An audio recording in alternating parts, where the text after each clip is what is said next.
আমি তোমারে কবে থেকে একটা কথা বলার চেষ্টা করতেছি, তুমি তো কোনো কথাই কানে নিতেছ না। কি কথা আব্বা? তোমার বিয়ের কথা বলতেছি। আব্বা আমার তো অনার্স এখনো শেষ হয় নাই, অনার্সটা শেষ হোক। আমার শরীরে যে অবস্থা দেখতেছো, তাতে কবে যে চলে যায় তার কোনো গ্যারান্টি আছে?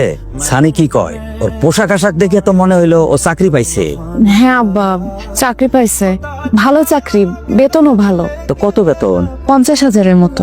বেতন তো ভালোই। তাইলে সানি রে কও আমার লগে যেন খুব তাড়াতাড়ি যোগাযোগ করে, নাইলে কিন্তু আমার কাছে ভালো পাত্র আছে, বংশ ভালো, টাকা পয়সার মালিক, আমি তাগো লগে যোগাযোগ করুম। ঠিক আছে, আমি ওরে বলবো।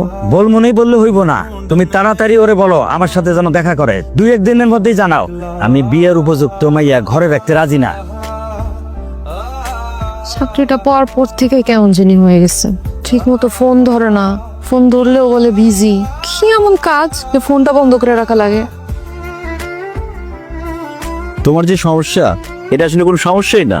আমার বয়ফ্রেন্ড ফকিরের রাস্তায় ঘুরবে কিনা তাই বলে, ও যেন আমার পা ধরে কান্নাকাটি করে। আরে তোমার বয়ফ্রেন্ড তো অবশ্যই ফকির হয়ে রাস্তায় রাস্তায় ঘুরবে। সে এত ফকির হবে, এত ফকির হবে যে ঢাকা ফকির কমিটির সে সভাপতি নির্বাচন করবে, বা সে পাশ করতে পারবে না, ফেল করবে, এবং সে যে ইলেকশন করবে সেই টাকাটা তার কাছে থাকবে না। ভোটারদেরকে 1 কাপ চা খাওয়াবে, সেই টাকা তার কাছে থাকবে না। এজন্য বাকি ফকিররা তাকে লাথি মেরে ঢাকা থেকে বের করে দেবে। তাই যেন হয়।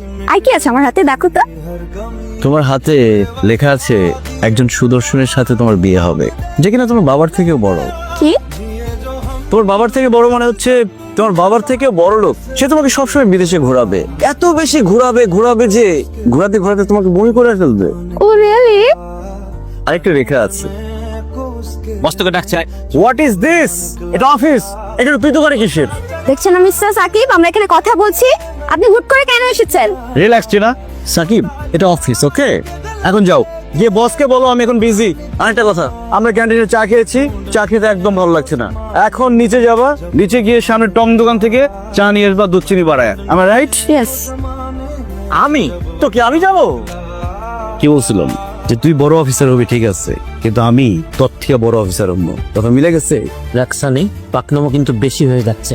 ঝড়ে সব সময় বক মরবে না। প্লাস্টিকের বক ধরে উড়বেও না, মরবেও না। আর বসকে বলো আমি একটু বিজি আছি। যাও। কোথায় ছিলাম জানো? কোনো কাজ নাই, এটা আবার কেমন চাকরি? এই চাকরির নাম কোনো নাম নাই। আরাম করো, আয়েশ করো, আর মাস শেষে টাকা মারো। কোনো কাজ নেই তোর? কাজ একটা আছে। বস আমার সামনে কয়েক রঙের ফাইল নিয়ে আসছে, আয়সা বলে সানি যে কোনো একটা ফাইল টাচ করো। আমি একটা ফাইল টাচ করি, বাস কাজ শেষ। মা, এই কাজ করলে লাভ কি? সেটা বস জানে, আমি ওটা জানি না। আর কিছুই করতে হয় না?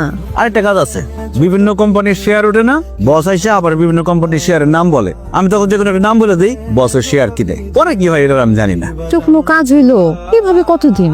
বস আছে যতদিন, আমি কিন্তু কালকে থেকে আর এখানে থাকুন না। এই যে থাকবি না, তুই যাবি কই? আর অফিস থেকে আমার নতুন ফ্ল্যাট দিব, আর 2-3 দিন পরে নতুন গাড়ি দিব। তোমার সত্যি? ফ্ল্যাট, গাড়ি, আমার কিন্তু এগুলো শুনে কেমন জানি ভয় করতেছে। জীবনে কোনোদিন ফ্ল্যাটে থাকো নাই তো, গাড়িতে উঠো নাই তো, এই জন্য তোমার ভয় লাগতেছে। ভয় লাগার কোনো কারণ নাই। বাড়িতে যাও, তোমার বাবা তোমার লাগে চিন্তা করতেছে। আচ্ছা, আব্বার সাথে একটু দেখা করবা না?